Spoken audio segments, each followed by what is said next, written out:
All right, welcome to today's episode of Decentralize.tv. I'm Mike Adams, the founder of Brighteon.com, a free speech video network. And with our new show, Decentralize.tv, of course, we're talking about real-world applications of cryptocurrency technology so that you can have more control over your life, your money, your finances, and, many other things. And so we're all about practical applications. Now, I'm joined today by my co-host, Todd Pittner. He'll be jumping in just a second. And our special guest today, who is Eric Poliner. He's the head of vision and strategy for an interesting company that we're going to learn about today called MI Lightning Rod, or at least that's their project name. That's the website also, milightningrod.com. And this is a technology, as I understand it, that enables faster, more rapid transactions on top of the Bitcoin network to help make Bitcoin more applicable to, let's say, point of sale transactions, which currently Bitcoin itself is kind of slow at achieving. So welcome, gentlemen, to the show. It's great to have you all on. Hi, Todd, and hello, Eric. Hola, hola. Hello. It's great to be here. Thank you. Okay, yeah, welcome. Yeah, you're all coming in loud and clear. So yeah, welcome, Eric. It's great to have you on. And as I said, we're all interested in real-world applications. This is not a show about speculation on FOMO and FUD and Bitcoin prices.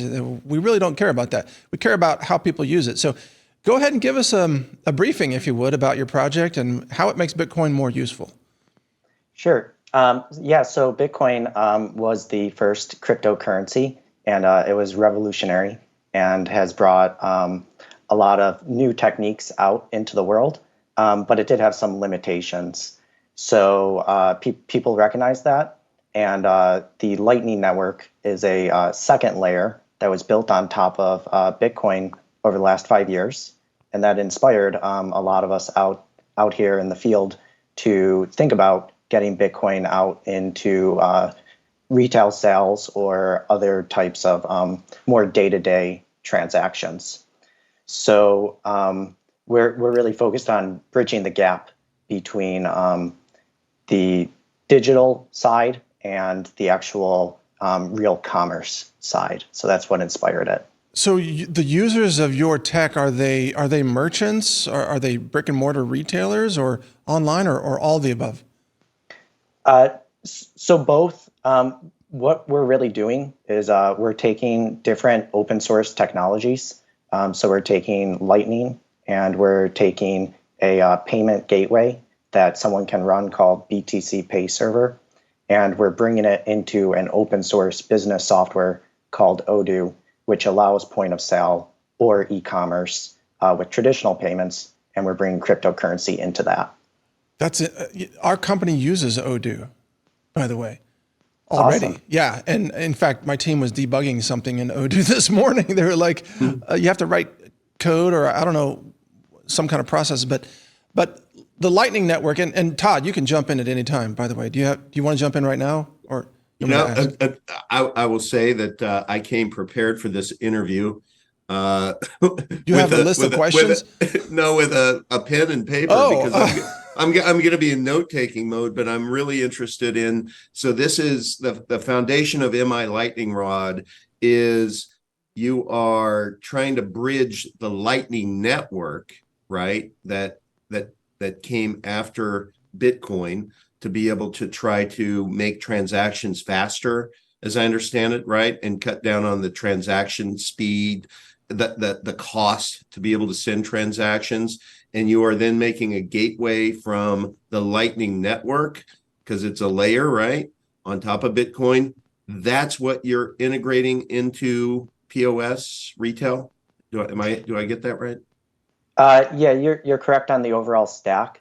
Okay. We focus on just bringing existing technologies together. So we didn't develop Lightning, we didn't develop that Odoo software or BTC Pay Server, but we're allowing it all to talk to each other.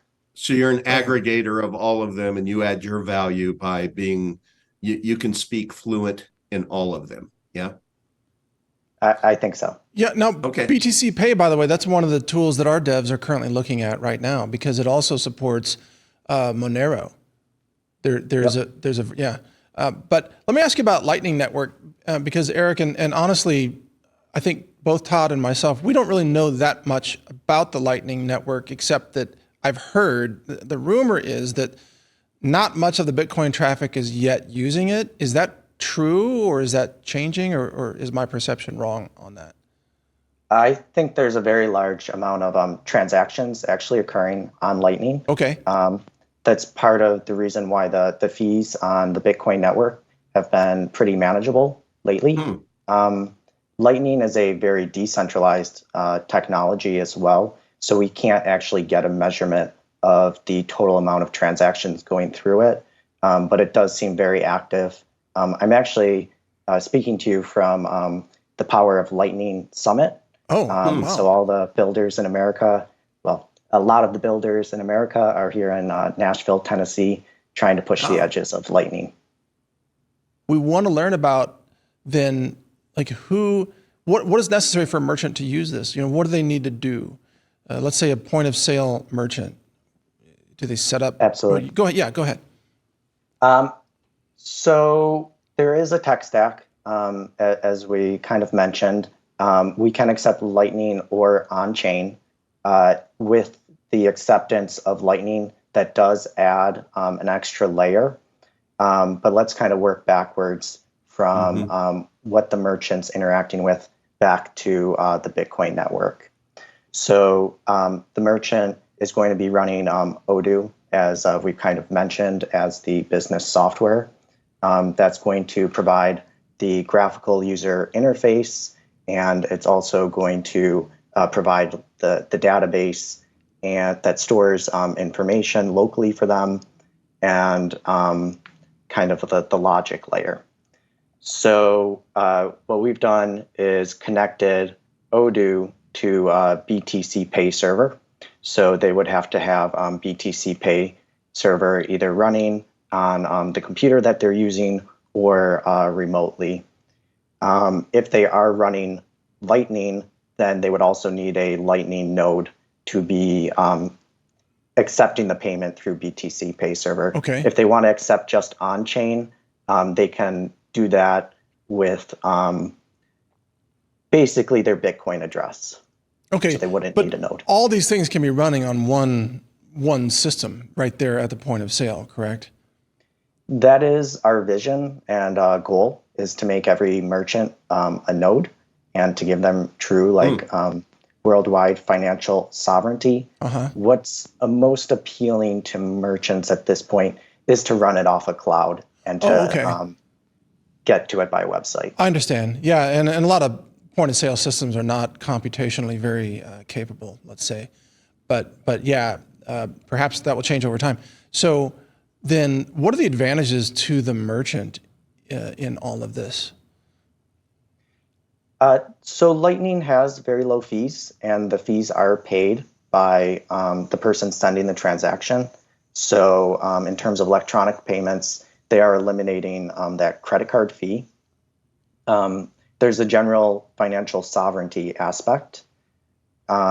So depending on how the business operates, if they're having issues getting access to banking services, this could be very attractive to them as well. Yes. And if they're just supportive of the technology and they want to be an early adopter, we think that this is the most accessible way that gives them the full business functions. So cannabis, for example, right? The cannabis industry has had a lot of difficulty accessing traditional banking. Are you seeing a lot of interest, perhaps? Because cannabis has been legalized in, it seems like, half the country at this point, if not more, but they still have trouble getting banking. We are interested in that. In the cannabis industry, if they're operating in the regulated market, they have an additional seed to sale database that they're working with as part of their state-like regulations. So we would need a integration for that, but that's something that we'd like to do eventually. Okay. So then who are your maybe top areas of top interest right now? We're most interested in restaurants because we'd like to facilitate the social aspect of bringing Bitcoiners or other cryptocurrency or decentralized living enthusiasts together in a location where they can have a meal or share drinks and kind of practice what they're thinking about and want to see happen in the world. I love the fact that you just used the phrase decentralized living. What do you think, Ton? I love it. Isn't that great? I gave him a plus on that. Yep. Yeah, you're getting some love over here. We're all about the same thing. So, Todd, what are you thinking, or what questions do you have so far? My question is, and for my day job, I had a partnership development for a company, and I know ultimately you can have the technology, you can have the great ideas, but ultimately to be able to get widespread adoption, you need to be able to have some feet on the street, some people that are going out there and selling it. So how do you, in a decentralized community such as Bitcoin, how do you go about that to be able to get the focus once you have the tech of being able to go out there, and how would you incent people like that to do that? I'm just thinking about that last mile. You know what I'm saying, Mike? Yeah, good question. Go ahead, Eric. That's definitely a challenge. We are following the models of open source technology. So our modules are available on GitHub. So anyone that wants to experiment with it can go and do so. We're also participating in meetups and summits and trying to connect with the actual interested people that are out there doing things and trying to connect with each other and just letting them know our approach. There's other approaches out there as well. It's been great to meet kind of my competitors, if you will, and share ideas and talk about where we're specifically trying to apply our approaches. So you talked about restaurants, and so I apologize, I don't know the status of the project, but are there restaurants that are using this right now? That's our next step. We're a fairly new project, basically started at the beginning of the year, got our software operational in April and May, started building the team in May, and so we're looking for our initial beta testing locations. Oh, okay. Wow. So what if there are people watching this show that want to do this with you, maybe the restaurant owners? What's the best way for them to reach you? They can go to our website and fill out a contact form, or they can email me at info@milightningrod.com. And if they want, they can also find in the contact section a way to schedule a meeting with me if they just want to have an initial discussion and find out if we would have the right approach for them.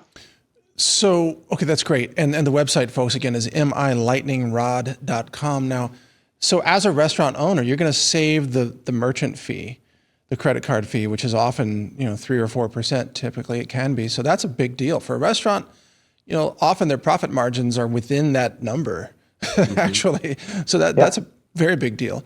But secondly, imagine if you're a restaurant owner and you announce this, like, we're going to accept Bitcoin. You're going to get so many Bitcoiners coming in to eat at your restaurant just to demonstrate the technology, right? Isn't that part of the attraction? That's a big thing that we want to offer is what we call niche marketing. So as we are very active in the grassroots of this field, we would let the Bitcoiners know and get you on the actual maps that exist, like BTC map. And we would do everything to promote the restaurants and bring in the consumers to them. What has the reaction to your project been in the Bitcoin community so far? Because it's a very large community. I know there are a lot of competing voices and so on. What are you getting so far? It's been all positive so far. Good. BTC Pay has a lot of fans out there. A lot of people use it. There's a lot of consideration in how do we onboard merchants and what sort of system is going to work best for them. That's really how the project started. Was I was at the meetups and we wanted to have, use this cryptocurrency at the locations that we were going to, and the businesses had a couple reasons why they didn't want to. They wanted an integrated system that could accept traditional payments alongside the cryptocurrency payments. Oh. So that's really what we're trying to address. Hey, Eric. Yeah. Part of your roadmap, do you envision an actual POS system that you would install, not in lieu of, but in addition to? And would that require, which would I presume require hardware? And I just know, having dealt with retail for years and years and years, anytime you mess with any retailer's POS, it takes an act of God pretty much to get them to do it. So tell me about the software and hardware for your vision. Yes, so we are looking to replace current systems.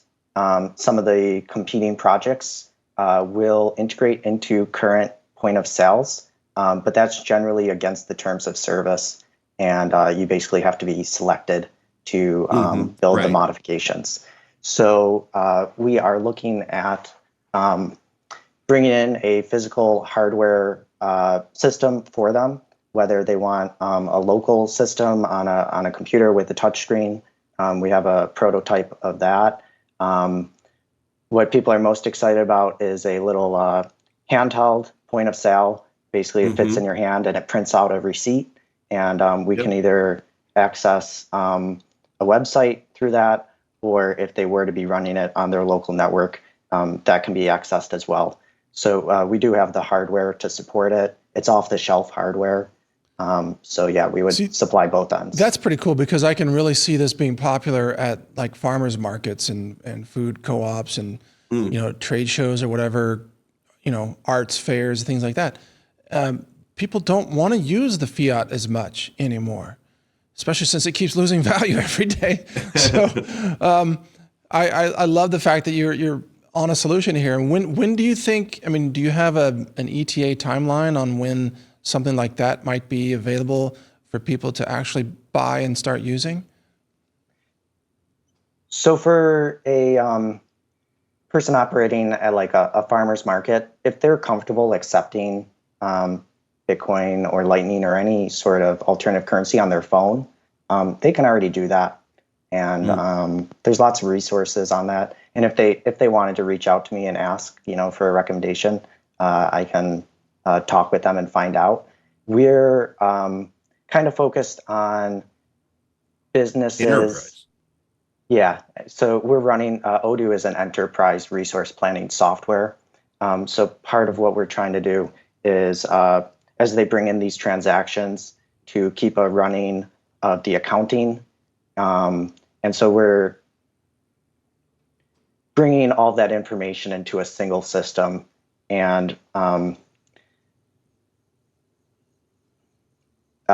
so we're a little above what kind of a solo proprietor that can just accept it on a separate device. Yeah. Fair enough. Yeah. And what I know about Odoo, the business logic. So when you sell things and those products consist of components, and those components have to be individually ordered up the supply chain, and Odoo can then tell you, and each of those components has a delivery time and an inventory level that's desired and so on. So all that logic, Odoo can wrap its head around that and tell you what you should be ordering today, instead of just waiting like, oh, the shelf is empty, buy more, because that doesn't work anymore. No. Well, I want to shift gears here a little bit and talk about, first of all, Eric, I love the fact that you are about real world solutions, because I think Todd and I both feel like the crypto industry has been dominated for far too long about just price speculation types of conversations. And you notice that's not a focus of our show. We don't talk about it. It's not, we don't really care about that. We want real world use. But do the other people in Bitcoin who are mostly focused on price, do they realize that the real value to Bitcoin comes from people like you and projects like yours that make it applicable in the real world? What are your comments on that? I think that as things become money, they go through phases. So it starts as a store of value. and that's going to draw a lot of speculation. But the next phase is medium of exchange, and that's what we're trying to transition to. And then the final phase is unit of account, and that's where you start to think about the goods and services that you buy as a function of price, whether it's in dollars or the unit. The smallest unit in Bitcoin is a Satoshi. Yeah. So that's what I mean by Satoshis.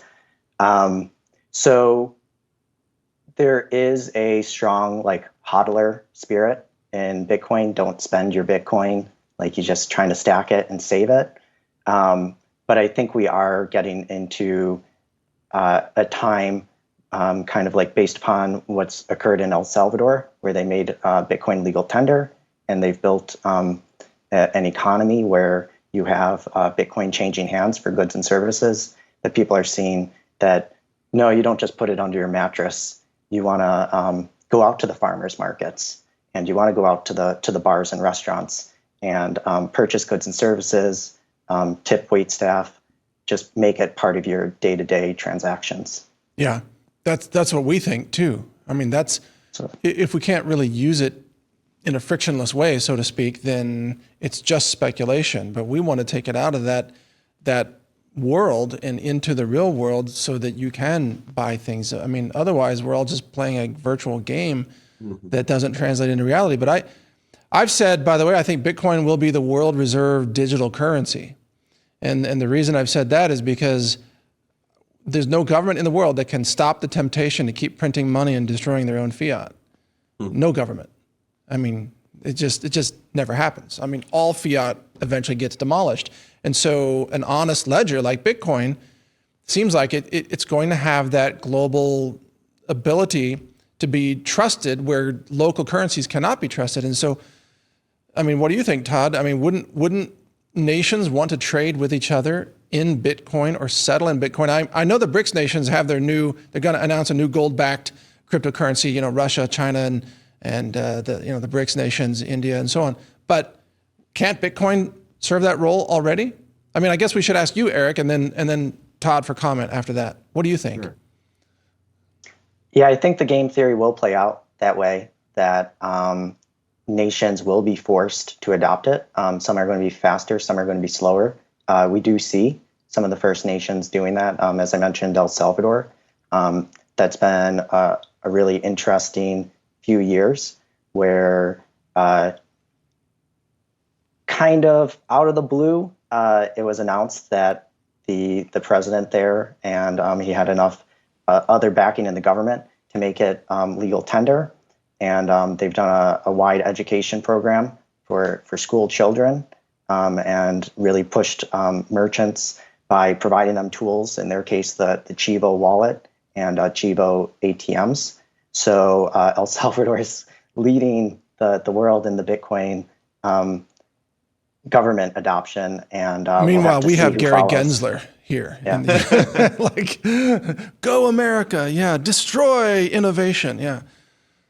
Okay. What is the adoption rate in El Salvador? I have an El Salvadorian friend, and he wasn't such a fan.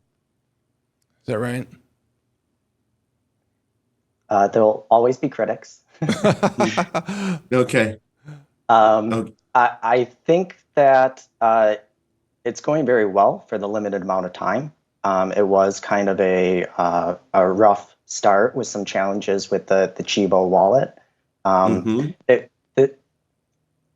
The project, or it was largely driven by grassroots out of a place called Bitcoin Beach, where they built a local circular economy based upon Bitcoin. And then once the government saw that, they said, maybe we can take this nationwide. From my understanding, from people that have visited, I haven't visited myself, in the major cities, you can use Bitcoin to purchase most things that you would want. In certain parts, it's still taking time, but to go from a nation with very low internet access to leading the world with cryptocurrency for buying apples and bananas, that's pretty amazing for a few years. But this gets to the utility of your project in particular, because I can't imagine buying apples and bananas and waiting for 5 confirmations on the Bitcoin blockchain, right? And paying the fees. transaction fee. Yeah. So is El Salvador using the Lightning Network or solutions like yours? Yeah, they've got a couple different point of sales. So the Bitcoin Beach, they have an app. Now, the thing about the developing countries like El Salvador is they didn't have a lot of electronic payments going on. That wasn't part of people's day-to-day transactions like it is in America. So their merchants were very used to just having a cash box, and they might have a cell phone, not a lot of barcode scanning and the complex systems that we're used to. So we're solving some of the Western developed nation issues, to bring cryptocurrency into the kind of day-to-day transactions. I also want to mention, I think, isn't one more advantage to the merchants that these payments are permanent, whereas someone can always claim their credit card was stolen and they can attempt chargebacks. I know it's difficult if they have an in-person scan, but they can still attempt that. But with Bitcoin, it's done, chargebacks are a huge deal for merchants, and really that cost goes into the goods and services that we're all buying. Right. So we don't really recognize the cost of that. And in a lot of ways, the payment processors, they're kind of throwing their hands up on it now, where they're saying to merchants, like, we're going to charge you that dispute fee one way or another, even if we find that it's not an actually fraudulent transaction. We'll still give you the money, but we're going to charge you the fee that it took for us to determine that it was a real transaction. Yeah. Well, it just brings up, again, one of the core problems of fiat currency and the whole TradFi system is that it's just, there's no permanence in it. You really don't know that you can trust that a transaction is done.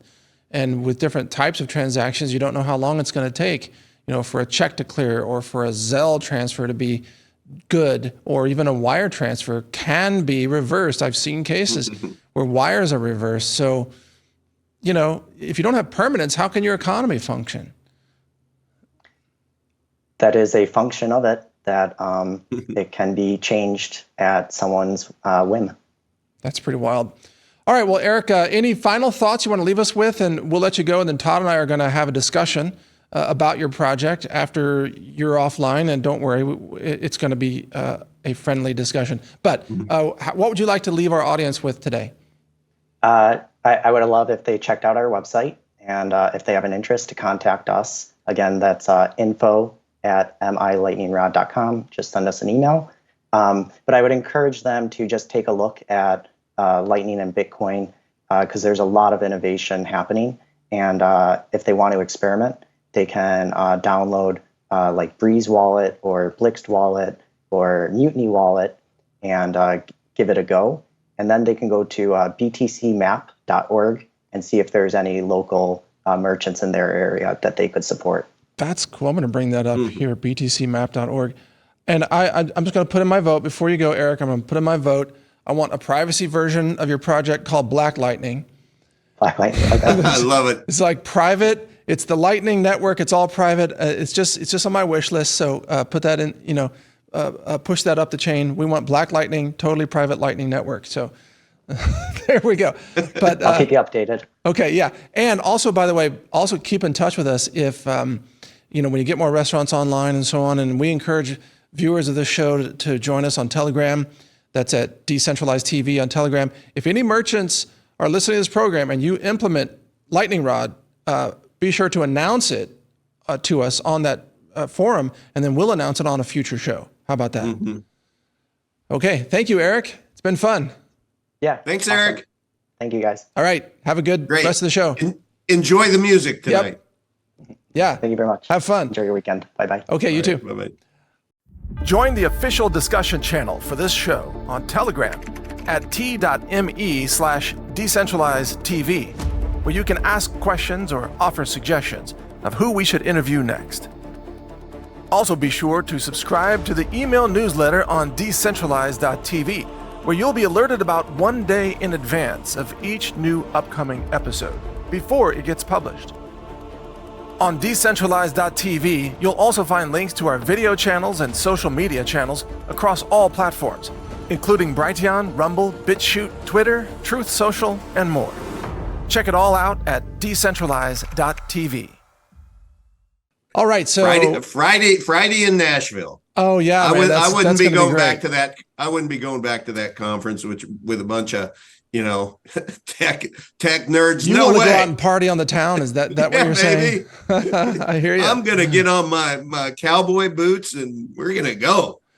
So first of all, let me just repeat the offer to anybody listening. If you're a business owner and you integrate this product solution or point of sale solution, be sure to tell us about it so we can talk about it on the show. We're happy to do that. We want to help people implement and have real world solutions. And that's why we invited Eric on.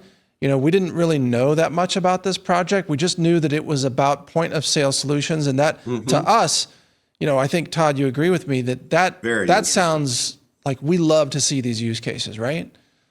We do. Point of sale, though, man, that is biting off a lot. I'm not trying to be cynical at all, but when you think about just what has to happen, the act of God to be able to get an enterprise type company to be able to do anything within their POS, they're just, and usually most of them are like a decade behind. That's true. I've seen that. Seriously. So they have their bubble gum and Band-Aids that they're strapping them together, but there's going to be someone out there, whether it's MI Lightning Rod or Dash with what they're doing, there's going to be somebody out there that's going to crack the code, and there'll be a nice point of sale system that I think the winner is going to be one that is crypto friendly. It's not crypto exclusive. So it's not going to all be about Lightning, or it's not going to be all about Dash, but it's going to be one that if you have crypto, bring it on. Kind of like Change Now. I bet you Change Now is working on this as we speak. Yeah, that's an interesting point. I bet they are too. And I think there are a lot of innovators in this space that are looking at that last mile problem as you describe it, which is how do we get merchants to be able to accept this in a way that is compatible with their existing, financial systems or inventory systems. I think that's a huge deal. I'm thinking about grocery stores. Their point of sale is tied into their inventory ordering system. Right. When you take something off the shelf and pay for it, it gets reordered almost immediately because of the just-in-time, delivery and inventory system. Same thing's true with Walmart, right? Yes. So point of sale is a complex issue, no doubt. It's complex. And, the other thing I was thinking about just from getting retail adoption is you and I know how hard crypto can be, right? Initially, we say crypto is hard until it's not. But initially, there's a huge learning curve, right? Yeah, I mean, it's kind of scary, and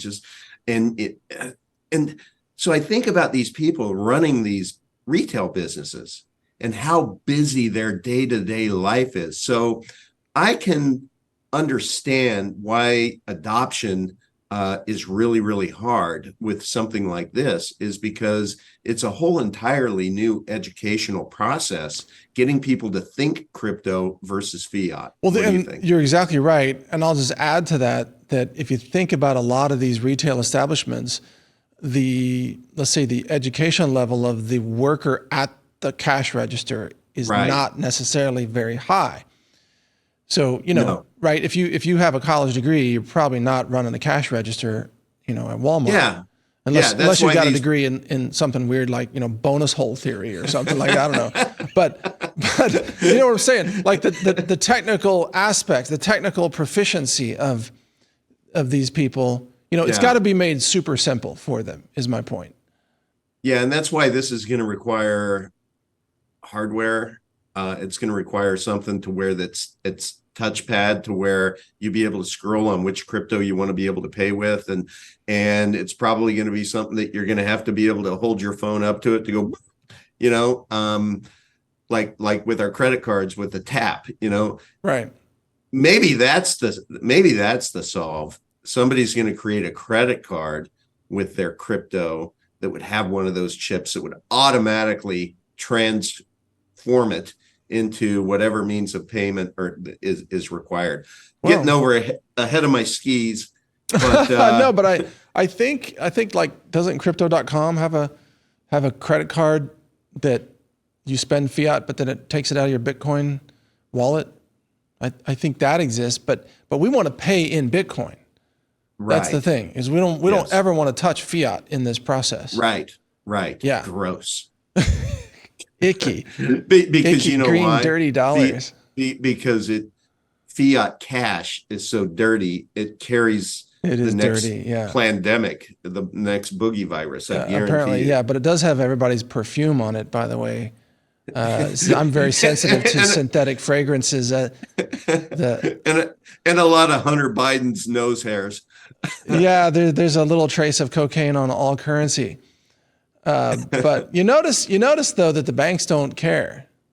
Whereas No, if your of course not. Bitcoin has ever touched anything they don't like, oh my gosh, it's dirty Bitcoin. But if your cash has been used to snort cocaine on the ass crack of a hooker, they're like, oh, that's fine, it's good here. It's all the dollars are like that, you know.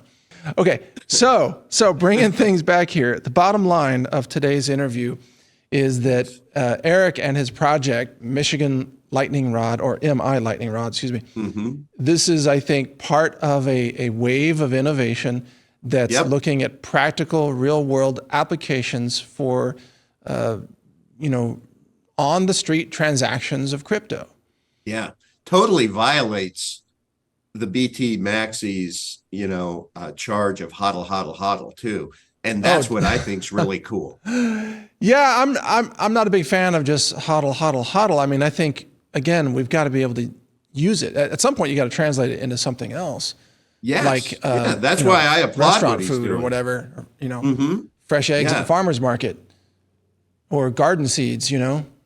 What's the point of money? It's a medium of exchange, but Yeah. so you have to exchange it for something eventually. Yeah. And one day, if goods and services are denominated in Bitcoin, then it would be a unit of account, which would be pretty cool. If that happened, that would mean that, Well, fiat- sats, I think it'll be sats because sats. because That's the right. value of one Bitcoin is so large now that, Yeah. sats become the Yep, that's right. unit that makes it. It can be confusing to swap coins around with like 0.000027. Right. You're like, wait, do I have the right number of zeros or Right. in the Bitcoin? Yeah. That's why I noticed some other coins, they have a much larger supply, way beyond 21 million. Yeah. Like Beam, I think, has 260 million coins or something. And at first glance, you're like, why? Why so many? Well, what if it becomes very valuable? Then you have, better divisibility in terms of integer units. Right? Yeah, I don't quite buy that, but No, you don't buy that? no. Well, but how many? I don't want to do a bunch of I- decimal point zeros. Yeah, but those can be divided by 100 million too. You know what I'm saying? Yeah, but again, it's hard to read it on screens and, so many zeros. Right. But right. I don't know. It's hard. It's hard to know the right number of coins for these projects. Yeah, and Bitcoin was so far ahead of the curve. I mean, how could they have known what one coin would be worth? Nobody knew that back then. Yeah. CIA, man. That's it. No, but even Satoshi CIA. That was his middle name. okay. There are some people that say that. No, I've heard that. Yeah, I mean. Yeah. Look, if you are the CIA and you want to move money around, Bitcoin is probably the best way to do it because Probably the fiat pretty currency good. system totally sucks. And they're kind of proving the point. But you know what you have to do if you're going to hold Bitcoin or any other coin, Mike? You're going to have to learn your seed phrase, your words. And I'm just teeing this up here. Yeah. If at any point in time you want to Okay. Here we go. maybe got a Right. metal wallet. Yeah. I brought a little stack of these. I haven't really gone through them, but I bought a bunch of different metal wallets here that open up, and then you can put all your letters. If you have little tiny alien fingers, you can put little tiny letters in here. So is that a bifocal there? This one's called Keystone. Keystone. Yeah. And then so you put your letter, you put your seed phrase in there, you close it up, done, and it's fireproof and whatever. Yeah, same here, except you engrave it with a Dremel. Oh, that's an engraving one, huh? Okay. Yeah, and you have one side here, you have the other side there. So each one of these that you can get on Amazon, it ends up holding two sets of keywords, 24 each, and then you just put those bad boys in your in your safe. In your safe. Okay, I knew where you're going with that. How dare you? In your safe, and even fire can't get them. Okay, now I have a much. Hold on. Let me get my karambit knife out here to open this thing up. I don't know why it's packaged like high security packaging, but this is an even smaller one here. Oh, good. Oh my goodness. Okay, this thing, whatever this thing is, it's called Cryo. Tiny. And I guess you have to unscrew it to open it or something. These are worse than Rubik's cubes at this point. Like I can solve the cube. I don't know how to get this thing open. But if you have really miniature fingers, you have to know somebody really tiny. And then you could use a Dremel tool and you could etch your seed phrase into this thing and then put this somewhere. I don't know why you can't just take a Dremel tool and a sheet of zinc or something and just... You sure can. Just do your own thing. You sure can. Yeah. But or do what I do. I have, I told you about my laser, my tabletop laser, right? Yeah. Which is all, controllable. It speaks code, and I use it to cut holes out of lids for the hydroponic systems. Well, these polyethylene lids, you can also just engrave into them with lasers or steel. Because everybody has a laser in their back. They're not that expensive. No, you can get and I forgot the software. The software's like $25, and you just put in the words, you just type it in, and you hit go, and then don't look at it, because you don't want to lose your vision. And so I don't know why you can't just get one of these tabletop lasers and you can engrave your seed phrase into steel or, metal or whatever, or any kind of material. And the lasers are not that expensive these days? No. Is that what you were saying? I mean, it's a few $100 for one of these tabletop machines. It's got the XY, Yeah. It's like it speaks the same language as 3D printers, except it's not an additive manufacturing machine. It's a laser engraver, and it doesn't have a Z-axis. Well, being the guy that got a Dremel, and I'm the guy who set up all the wallets in my family, and I'm the guy who gave them all of my daughters and my wife and these things with the seed words. After me doing that for like days and going out of my mind, $200 is nothing. That's what I'm saying, man. You got to. Yes. You have to put a value on your time. I am going to research that now. Yeah. And here's something. This is just a piece of metal with like 24 lines to pound in your words. Yeah. There it is. You can kind of see the lines there. But it's like, I don't need 24 lines on a piece of metal. I mean, just use a piece of metal. Doesn't everybody have metal lying around? I mean, come on.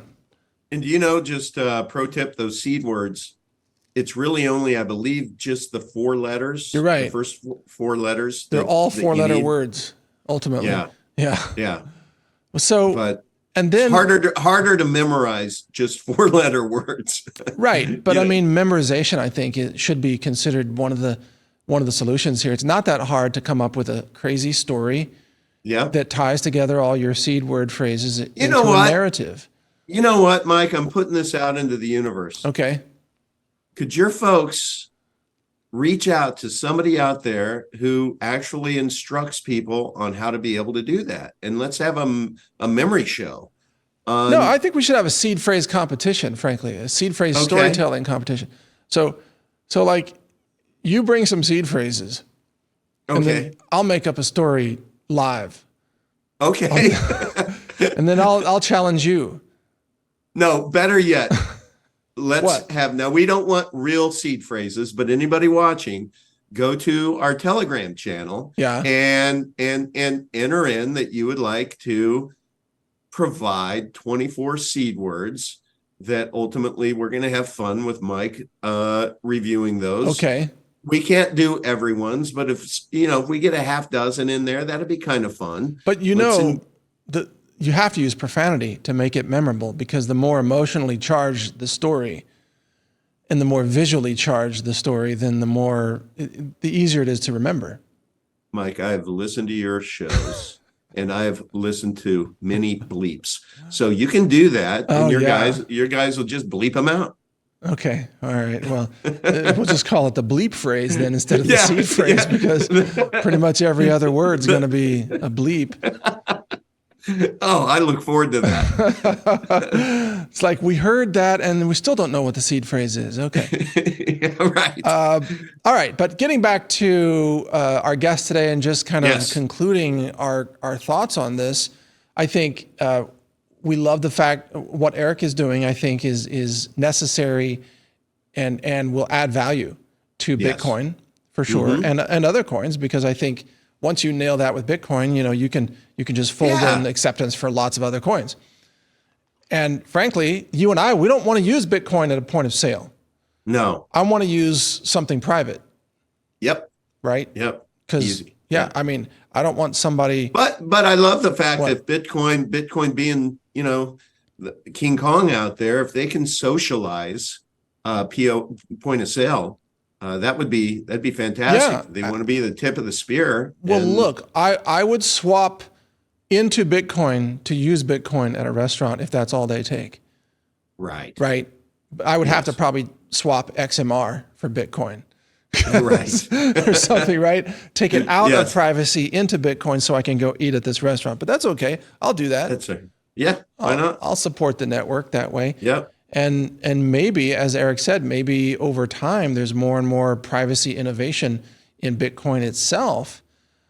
Perhaps, although I think, man, they're gonna have a hard time keeping up with projects like Firo. I mean, like Rubens is like light years ahead of everybody on the Lelantis stuff. that interview. Wow. Yeah. Yeah. Good luck catching up to Ruben. Ruben doesn't mess around. No, man. And he's got that PhD cryptography math genius guy. Yes. I don't recall his name because it's not an American name, but man, it's like, good luck catching up to that guy. Yeah.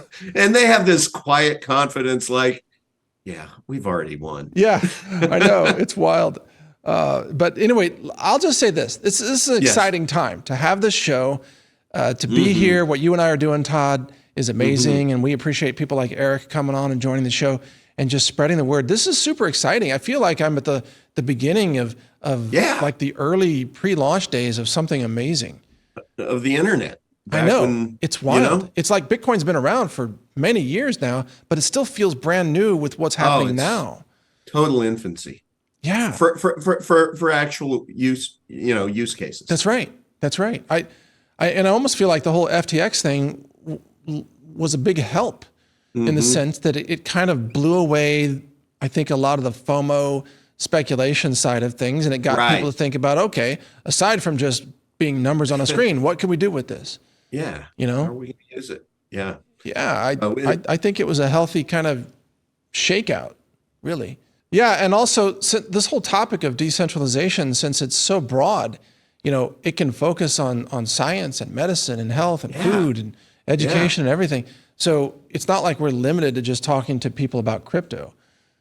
The Jim Gale interview is a perfect example. Oh, perfect. Yeah. Well, the interview on energy, free energy, gosh, that's when that airs. It hasn't yet, but when that airs, man, the people are going to be blown away. Yeah.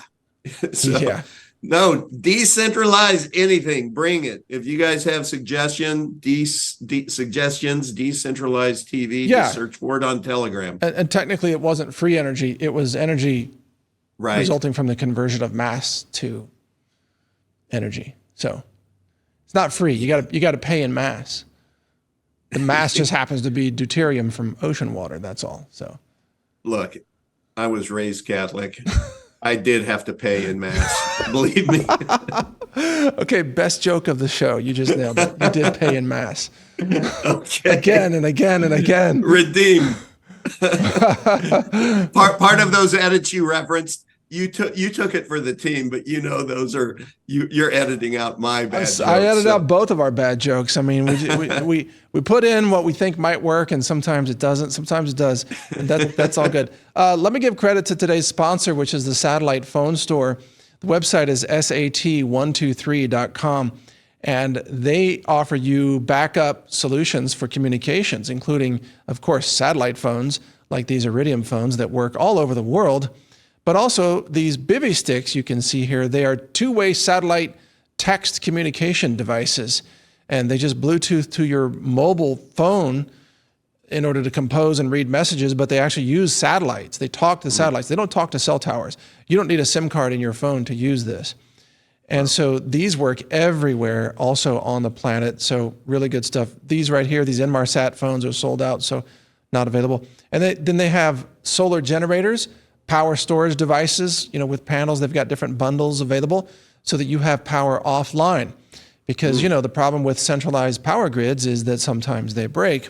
And the problem with centralized, cell towers and AT&T communications is, well, sometimes they deplatform you from using their network or their towers go down, the power grid goes down, what have you. So anyway, sat123.com, we thank them for their support. And Todd, I thank you for your time. It was another great show. Indeed. Thank you, Mike. Wishing you a wonderful weekend on the ranch. Okay, and Todd, I'll say, go pound steel. Go pound steel. Get pound yourself some steel, baby. Get yourself some punch tools. If one is good, two is better. Oh my goodness. Know that. I'm not actually a fan. I'm not convinced that this is a revolutionary thing. To pound your seed phrase into this. I would never pound my seed phrase into it. That would no way. But a Dremel, a Dremel tool, it can go off the rails and like zzz, it does. That's the whole issue in a very, very small space. Exactly. I mean, how are you supposed to Dremel It's not this? easy. It's not easy. And I did it, but it was not easy. You have to wear eye protection too with a rapidly rotating Dremel bit. Grinding it into this. Then when you start going all Mike Adams and you download 1,000 wallets, right? And you buy 1,000 different kinds of crypto and you have 1,000 different keywords. I know. It's insane. I think the move is to get the laser. You know what? The best tool for this would be actually is the Ghost Gunner. The Ghost Gunner tool, which is it's a computer controlled CNC machine. No. You never heard of the Ghost Gunners? Oh, well, I've got a couple of Ghost Gunners. So, you take like an AR-15 lower receiver that's only 80% done, and you pop it into the Ghost Gunner, you hit go, and it grinds out the rest of it, and then you have a lower receiver. Okay. You've never done that? No. Man, you got to come to Texas more. We have fun. I need to. I need to. So anyway, why not just program that machine to just grind out? Because you can grind out patterns. You can grind patterns on like frames of your 1911 pistol or whatever. Yeah. Or your AR receiver. And you could just grind out your seed phrases on this with that tool. Save you a ton of time. You are always thinking, Mike. Well, or I hope I'm not the only one that's got like a giant room full of exotic experimental grinding equipment and lasers and things. I thought that's pretty common, but who knows? It's very common, Mike. Well, very common. In Texas, it's common. It's like, oh, you have all these gun parts. Yeah, I live in Texas. I mean, we got to have spare parts. It's a bolt carrier group. Yeah, you need a spare BCG. Meanwhile, on your private rifle range. Yeah, right. You need those spare little tiny O-rings in the extractor on the bolt. Everybody knows that, I thought. But whatever. This is not a show about guns. It's a show about decentralization. But spare parts are part of being decentralized. That's right. So there you go. Or something. There you go. Hey, we're decentralized from the police, right? Yes. Now, we get along with the police, no problem. Yeah. I've donated to police organizations, but we don't always call them. That's my point. That's true. Sometimes Very good point. there are problems that you don't need.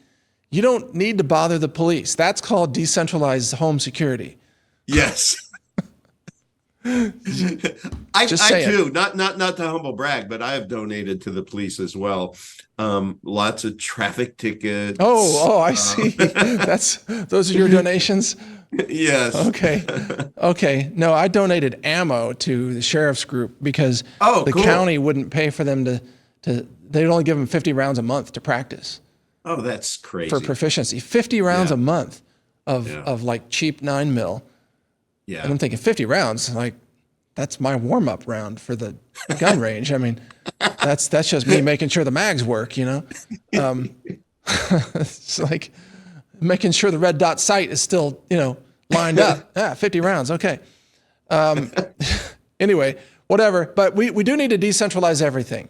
Yes, we do. Right? Including home security and whatever else, money, finance, you name it. So good show today. Lots of fun. We got a little off track here at the end, but that's okay. Well, I think Eric will forgive us. Yeah, hopefully he'll forgive us. It's like, you brought me on to talk about point of sale. You ended up talking about guns. It's okay. That's not on you. It's on us. Yeah. Okay.